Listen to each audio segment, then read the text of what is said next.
for Outside the Lines. We traveled to Brazil to see how these impacts really affected the citizens. We are here today at Estádio Nacional in Brasília, Brazil. So when did the destruction start happening? What was life like for you? Well, thanks to God, no one was killed in the destruction. But they would come in and tell families they have to leave immediately. It was extremely chaotic. One day, about 3 years ago, they took 100 families and moved them 2 hours away from here. 2 hours! The government of Brazil just doesn't care about us. No one would tell us anything. We think they did all the destruction for a parking lot. A parking lot? Are you kidding me? They displaced us all for a parking lot. And they didn't even finish it in time by the World Cup was done. Luckily for us, the Olympics will be here for soon. Wow, that's terrible, Maria. Where have the people been relocated to? How does that even work? Well, after they took the first 100 families, we sued the city and protested pretty heavily. Some of the people were relocated were shuttled out at gunpoint by our own government like they are crazy. We finally had a hearing with the city, and they said that they would provide us housing nearby. It took them 3 years to do this.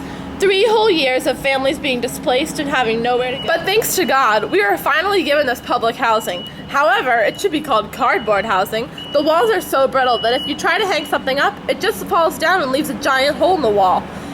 So they held up their promise, but our condition of life is a lot worse today than it was when we lived in our favela. Oh my goodness, that is so sad to hear. Some people around here have been talking about the drug problem.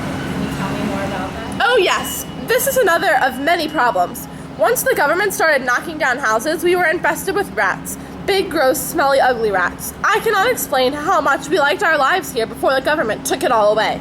Then, once there were empty lots, drug traffickers would start selling on those lots. Now we have drug addicts and sellers here all the time. It's a terrible place for kids. That's why we have to go live in that terrible public housing provided. I couldn't imagine my children having to live here, but we are just so connected to the area because we built our lives here. Wow, so Maria, what is the future like? The future is a funny word. Brazil loves to use that word. Brazil spends and spends on the future. Meanwhile, there is nothing for the people of today. So who knows? The Olympics are coming, and I really don't think it could get any worse for us. But that's what we thought about the World Cup.